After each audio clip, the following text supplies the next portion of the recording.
attack on Earth. We have been preconditioned by all the media for the past couple of decades to slowly but surely start accepting the existence of aliens and UFOs.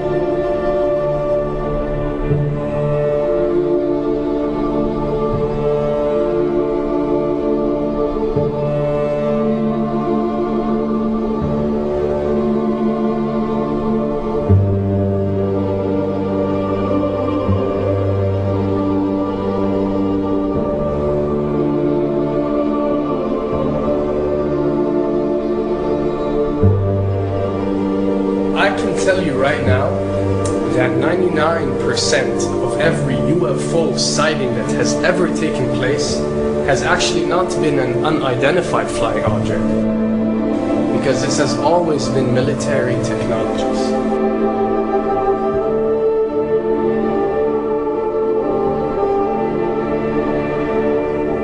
Another thing I'd like to point out is surveys and questionnaires.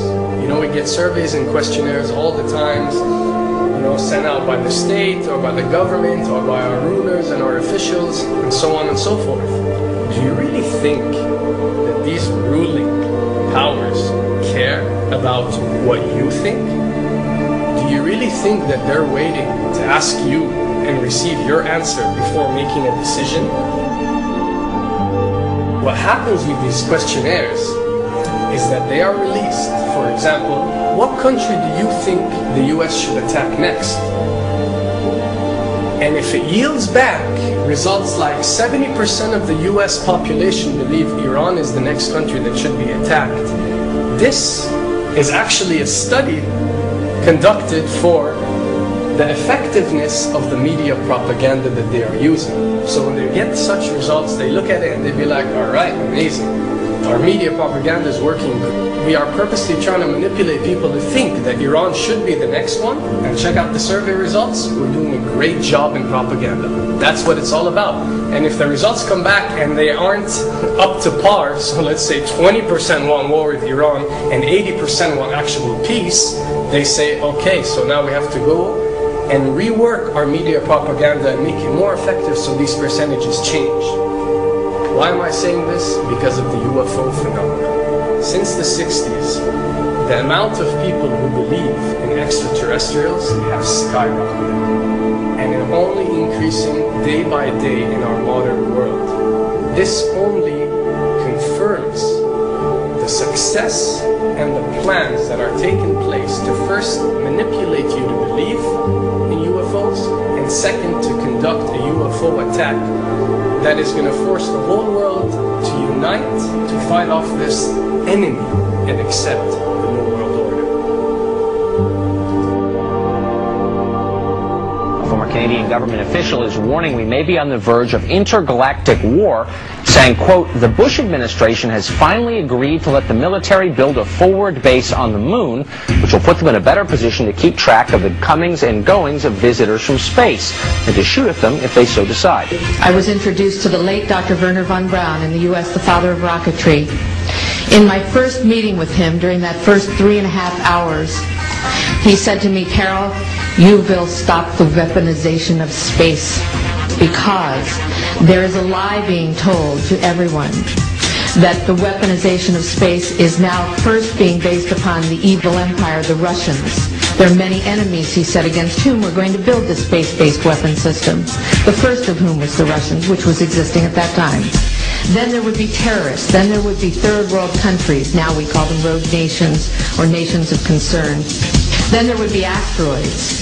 And then he would repeat to me over and over, and the last card, the last card, the last card would be the extraterrestrial threat. As a military strategist, as a person who worked on the MX missile, which I did later, he said, you will find that there is going to be a spin to find some enemy against whom we have to build space-based weapons, and now we should expect the spin. And that's the formula, except that it's all based on a lie. A supersonic saucer.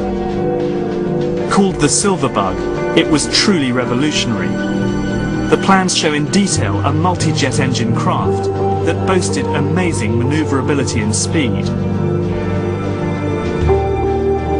It's an intriguing thought that this concept may tie in with the work of the German scientists who brought saucer technology to the US at the close of the Second World War.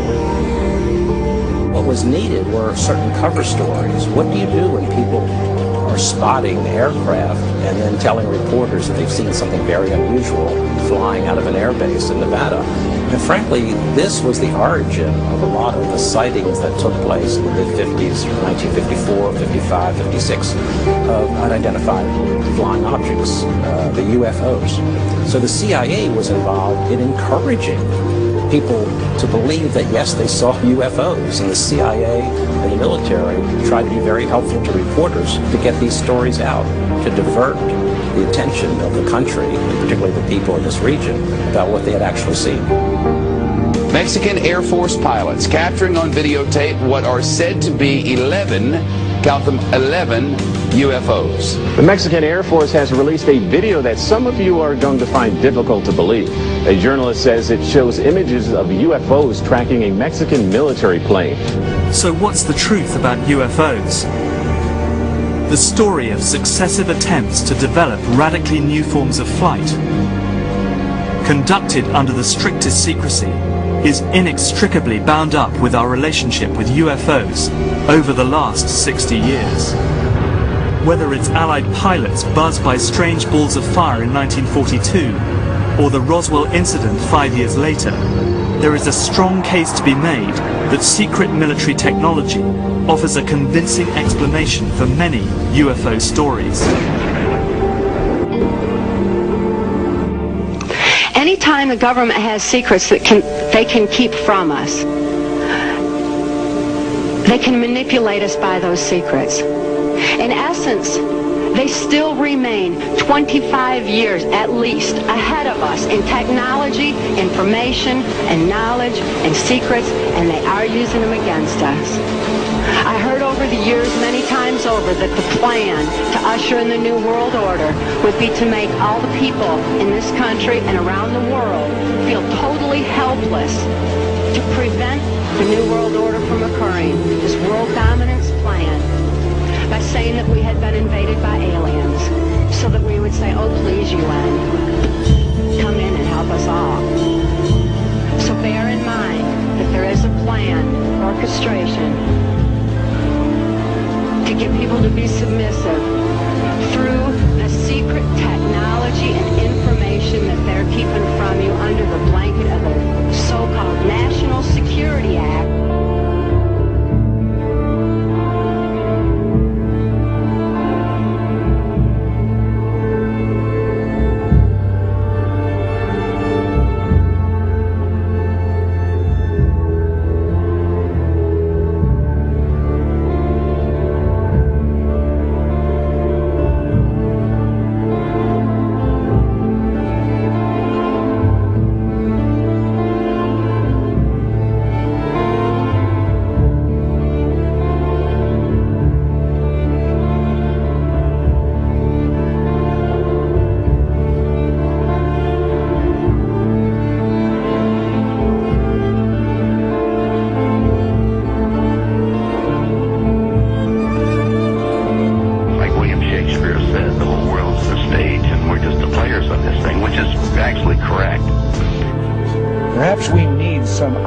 Universal threat to make us recognize this common bound.